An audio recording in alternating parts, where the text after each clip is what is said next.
Okay. In this video, we're going to talk about a Spring Boot application using Codeyai.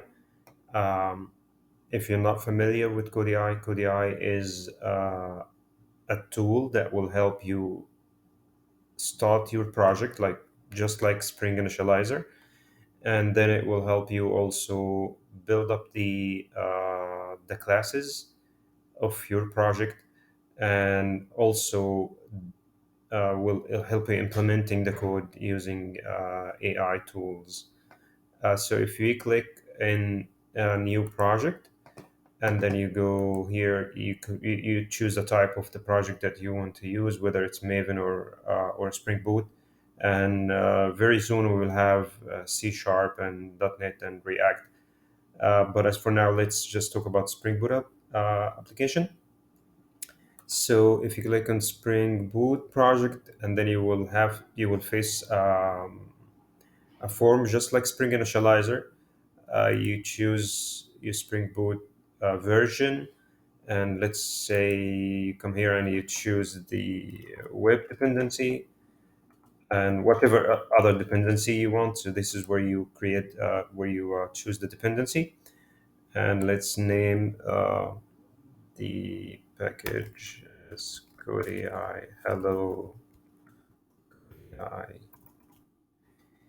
And that's about it. And then you click on create project. Once you click create project, then you're gonna see the diagram starts with the the main point, the main function on the Spring Boot application.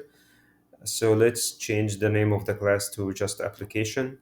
And if you see here, this is the main method, and it has arg string array, and also this is the body of the main method, which is having the call for the Spring application run.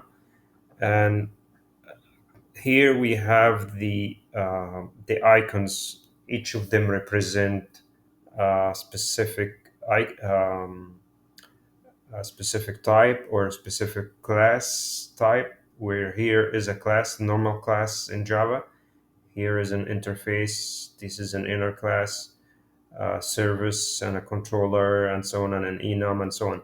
So let's create a simple Spring Boot application, uh, like a hello world kind of thing. And we're going to do that by naming it hello. And here you can, because this is a controller, you can see here, if you come here, you can see that this is have the annotation, the address controller. If you were to choose the normal class, it will not have the annotation you see here. So the difference is, with the add controller, it's pretty much added already, so you can start. But you can use the class itself as well. So let's delete that by clicking the delete button. And here, let's create a function that will handle an endpoint. And you can add the annotation of the function in here. For example, we're gonna get a get method in here, get mapping, and let's call it hello. So this is we're creating the annotation of the endpoint itself. So we created this function, we annotated with the add get mapping, and the endpoint is slash hello. Okay. And also we can create another function which takes post mapping. So we have here a post mapping, and we create it called hello post.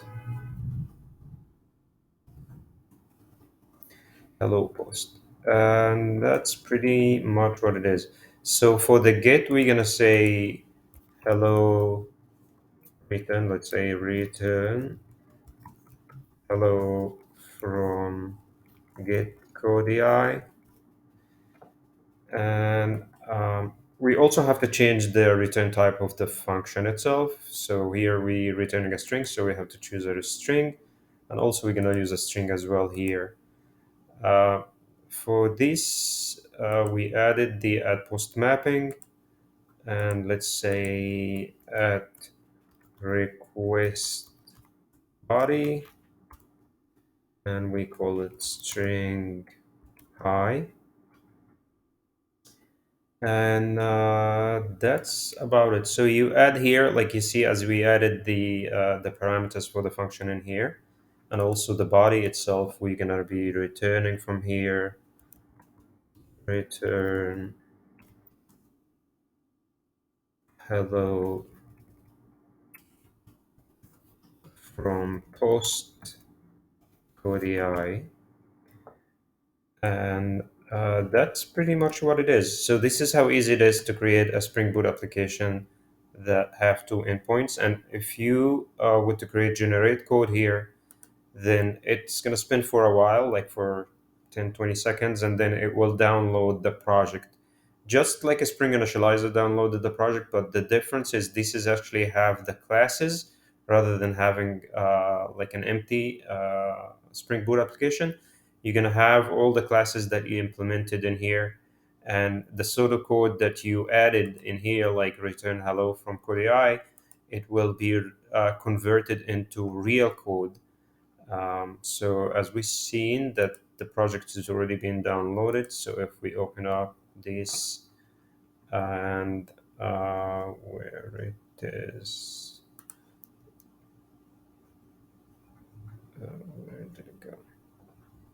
Hmm.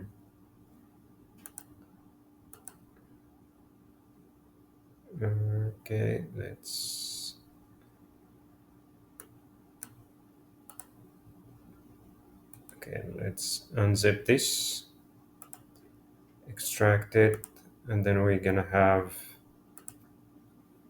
the link for it. So we open an IDE of your choice, and then we can just open up the project that we just downloaded. And here you go, trust it. And as you will see, so this is a project lot, just like Spring Initializer, you downloaded the project with the structure of the folder. But the difference that we have is, you see here, we have the two classes that we created, and also you have um, the test folder with the unit test also being implemented. If we look here, this is the Spring. So we have to choose the SDK, the GDK.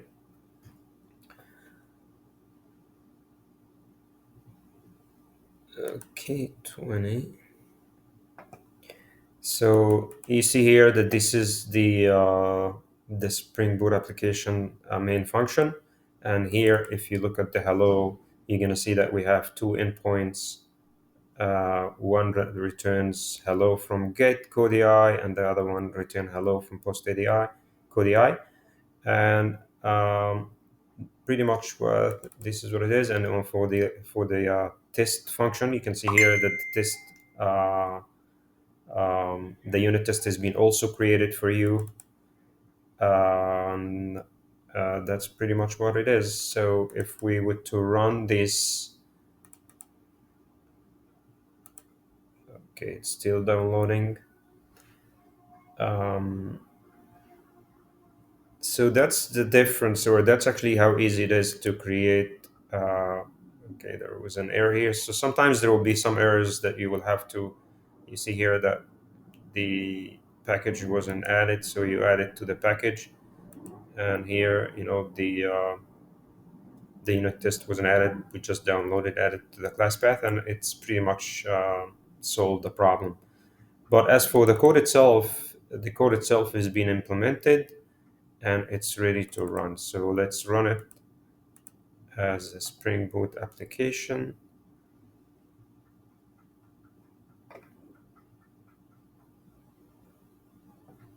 And if we go to Postman here and we say localhost